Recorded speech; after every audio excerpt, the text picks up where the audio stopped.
Bom, a gente vai retomar. Eu, em particular, assim, não sei muito não, né? Mas vamos lá, a gente vai retomar aqui nosso conteúdo de revisão e a gente vai fazer uma revisãozinha rapidinho, já foi feita de relevo. Vamos fazer de vegetação, amanhã a gente faz uma de hidrografia. Aí, semana que vem, sim, a gente vai começar com conteúdo novo. É o tempo que vocês estão recebendo a apostila número 3.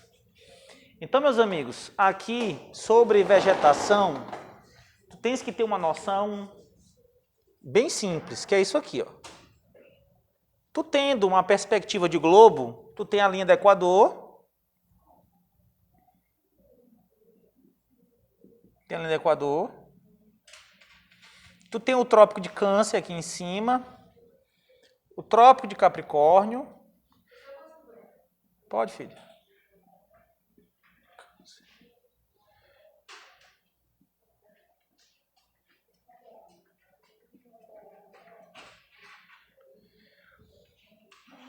Os círculos polares, Ártico e Antártico. E os polos, né? Polo Norte, Polo Sul. Eu vou colocar só círculos, viu? Para não colocar o nome inteiro, círculo. Vou colocar só assim, a sigla, viu? Círculo Polar Ártico, Círculo Polar Antártico, viu? Assim. Então, eu tenho que ter uma noção que as vegetações se distribuem dos polos para a linha do Equador, ou do Equador para os polos. Elas são diferentes. Isso quer dizer que eu vou ter vegetação mais específica de clima frio. Isso quer dizer que eu vou ter vegetação mais específica de clima temperado. E vegetações que são mais específicas de áreas quentes, aqui margeando a linha do Equador. A primeira vegetação que a gente vai falar, eu vou só simbolizar aqui, ela está aqui, ó, neste espaço aqui que eu estou achurando. Ela se chama tundra. É a tundra. Então, a tundra, como é uma só revisão, né? A tundra, ela é específica de climas frios. Ela já está bem próxima do polo, né? Então, eu posso ter tundra onde? No Canadá.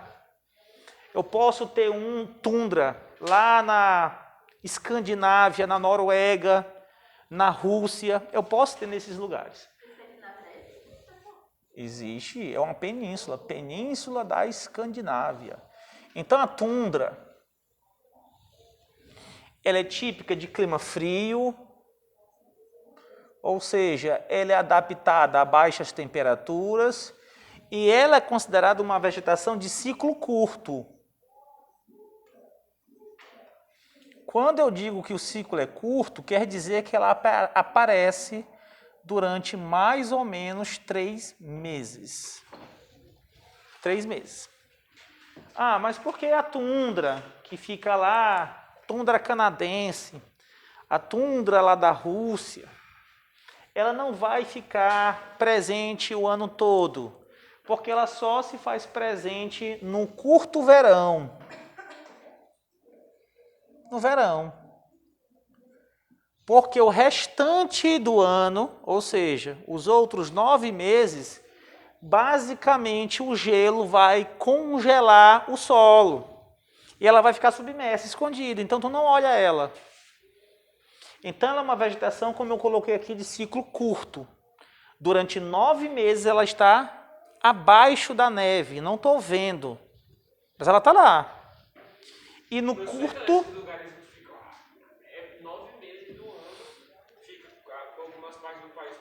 Congelada. E é interessante o modo de vida dessas pessoas lá, Álvaro. Eu não sei se eu iria me acostumar.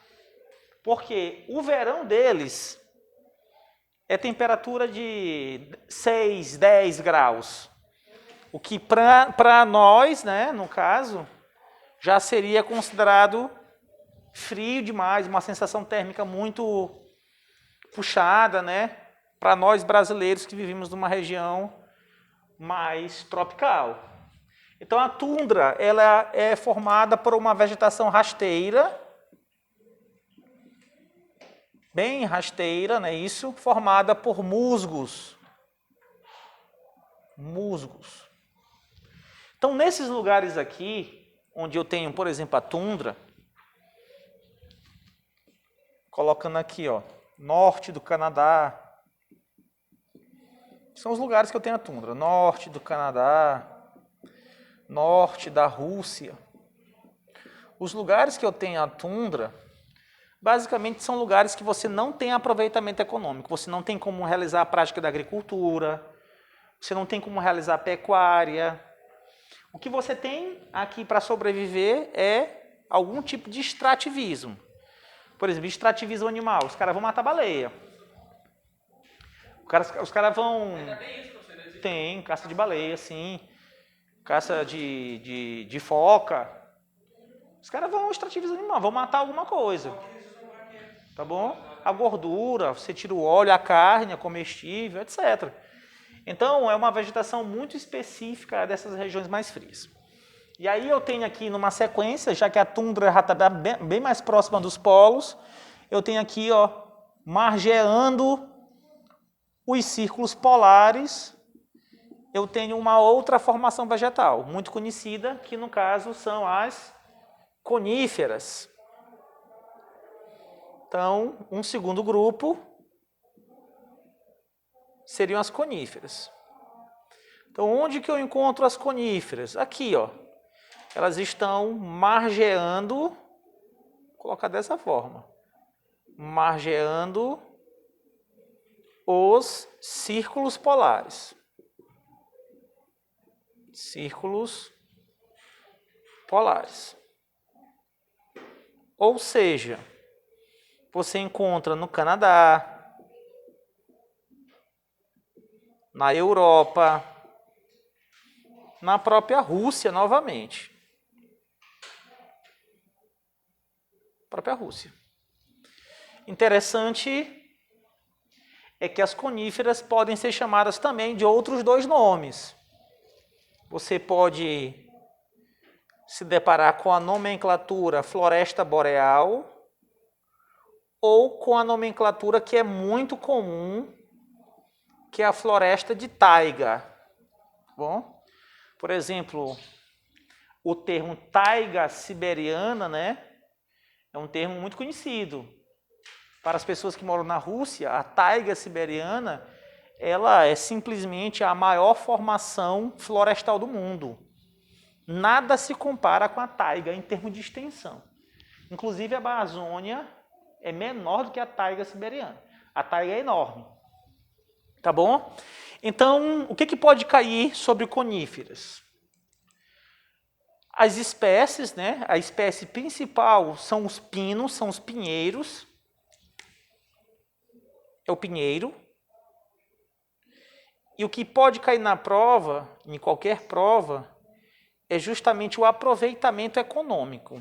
O que se pode produzir com o pinheiro? Vamos lá, qual é o principal aproveitamento? Papel, celulose, papel. Látex é seringueira, outra coisa. Borracha. Papel. A madeira é excelente, tá bom? Madeira. Então, a indústria madeireira... Sim, naqueles documentários que tu assiste lá do Alasca. Sim, é com essa madeira. Nas estradas de Goiânia, ali para sentido que vai pro sul, tem muito pinheiro, né? Não sei se pinheiro é uma pirata. Sim, ó, tem... Pinheiro, né? Sim. É uma plantação de pinheiro gigantesca. Sim. Ó, o pinheiro, é importante frisar, como ele pode ser utilizado a sua madeira, ele é excelente para a movelaria, fabricação de móveis. Por esta razão, o pinheiro é uma das plantas mais reflorestadas do mundo, porque as pessoas plantam para utilizar a madeira. E o interessante é que o crescimento dos pinheiros se dá de forma muito rápida. É uma planta que cresce rápido. Mais ou menos 1 metro por ano. Então, por exemplo, é diferente de tu plantar um pé de limão e vai ficar desse tamanho aqui, tu vai morrer, tá desse tamanho. Agora, um pinheiro não. Para uma escala comercial, né? 1 metro por ano, 10 anos tá com 10 metros. 10 metros é isso aí, pô. 10 metros aqui, ó. Então, é um investimento, né? É um investimento. Aí tu vai tirar, vai plantar em grande quantidade, grandes hectares, vai retirar isso daí e vai ter lucro. Ter lucro. Então, em termos de silvicultura, que é justamente o reflorestamento, o pinheiro, assim como o eucalipto, são plantas muito reflorestáveis, tá bom? Eucalipto, tá bom? Então, na sequência, a gente vai partir bem aqui, ó. Eu comecei falando de uma vegetação que estava bem próximo dos polos, comecei a falar agora de uma que está margeando o círculo polar e falo agora de uma que está aqui, ó, na zona temperada. A gente vai aqui até além do Equador. Então, na zona temperada, eu tenho bem aqui a floresta temperada, é o nome dela. Floresta temperada. O próprio nome floresta já sugere que as árvores são altas. Floresta de coníferas, alta.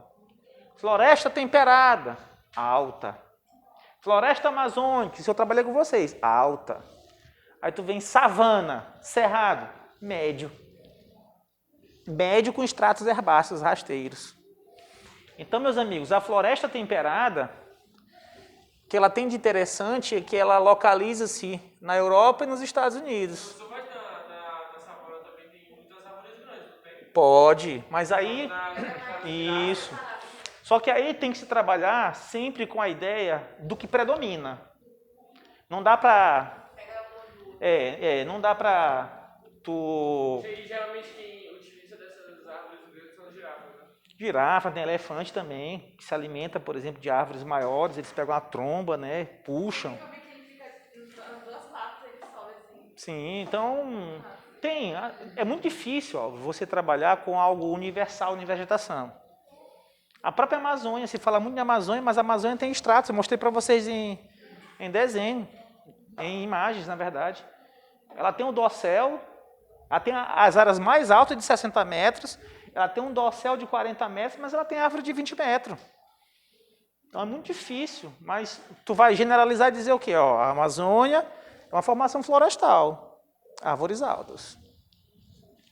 Então tu encontra na Europa, nos Estados Unidos, e ela o que tem de interessante, que pode cair numa prova, é o nível de desmatamento, muito grande. Nível de desmatamento.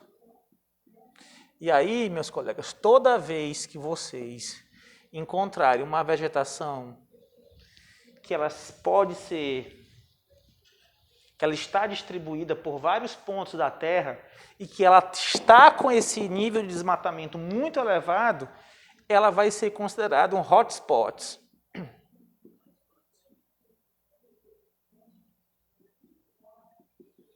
Ou seja, ela é ameaçada de extinção. Ameaçada de extinção. No Brasil, a gente tem duas florestas no Brasil, viu?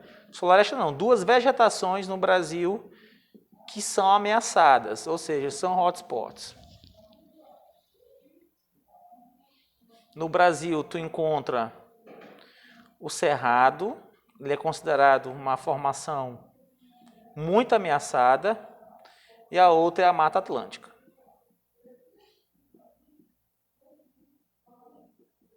Mata Atlântica.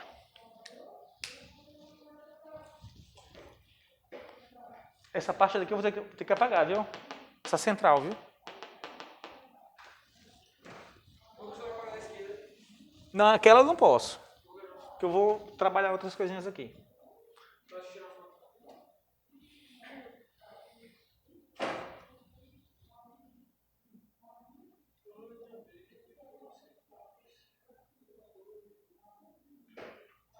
Vamos lá?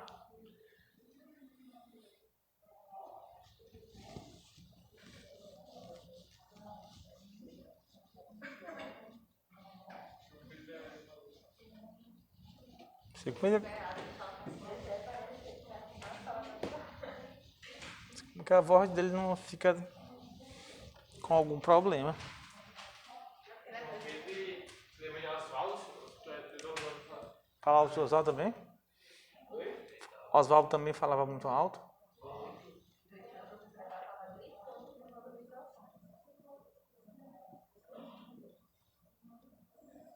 Por isso que Flavinho que é o cara. Flavinho é perfeito. Mas eu acho que eu já falei mais alto antigamente, depois que eu adoeci eu melhorei. Ó, a savana, ela é um tipo de formação tropical. Só que ela não é uma floresta, mas é uma formação de vegetação, ou seja, do tipo tropical. Eu vou encontrar ela, lógico, o nome savana a gente vai associar sempre à África, né? Mas aqui, ó, entre o trópico de Câncer e o trópico de Capricórnio eu posso ter savana. Ó, eu tenho savana na Austrália, savana no Brasil com o nome de Cerrado, e a savana africana que é a principal, né? Então, a savana, em particular, eu encontro ela na África. A savana é a formação mais conhecida da África, sem sombra de dúvida. Porque ela é muito retratada, né, a partir de sua fauna, né? Os animais da savana, né, como, por exemplo, leão, hiena, né? Tem até o filme do Rei Leão, né? Essa semana eu assisti. Eu gosto, mas eu sempre faço uma crítica a esse filme, viu, Larissa? Porque no imaginário tem algo errado. O que é o algo errado? É que a hiena sempre é vista como oportunista ladra. E ela não é esse animal. Olha, se tu for pegar, isso que é o imaginário. O imaginário te diz isso, mas não é verdade. Tu sabia que a hiena é uma ótima caçadora e por mais que tu assista documentários que sempre vão mostrar esse lado, a hiena, inclusive, ela tem mais animais que ela caça, roubados por parte dos leões, dos bandos de leões, do que ela rouba do próprio leão. Mas a hiena, ela não espera o leão terminar de comer pra comer os ossos do... É porque ela come tudo, entendeu? Isso, Ela come tudo. Em questão de... até entra a teoria de Charles Darwin, que é Charles Darwin, não é o nome dele? Darwinismo, é. Que a teoria da evolução, né? Que a hiena faz isso há tanto tempo que a mordida dela se tornou a segunda mordida mais forte. A mordida é mais forte que ela não. Do hipopótamo, porque elas têm que roer o osso do resto da comida do leão. Na verdade, Alvo, eu acho que ela nem rói o osso. É porque ela tem uma solução ácida muito grande no estômago dela que corrói praticamente tudo, entendeu? Que ela consome praticamente tudo, com exceção de chifres. Então, o osso para ela é fichinho. Então, esse imaginário aí, viu, Larissa? Ele é equivocado. Até os documentários, né? Da cabeça eu falo. Pois é, muitos especialistas que gostam dessas coisas, eu já vi falar. Assim, a gente acaba sendo induzido a ter... É a mesma coisa com, por exemplo, com cobra. A cobra, dentro de toda uma mitologia, inclusive em relatos bíblicos, ela é vista como algo negativo. Não é não? Porque a serpente começa enganando lá Eva, não foi? Então as pessoas sempre vão associar a cobra com algo ruim. Pô, olhou a cobra, o que o cara quer fazer quando olha a cobra? Todas são venenosas. O cara olha a cobra, ele quer pegar um pedaço de pau, não é não? Ele quer pegar um pedaço de pau para matar bichinho. A primeira coisa, bora matar. Coitado da cobra. Uma vez que eu cortei uma cobra. Parar aqui.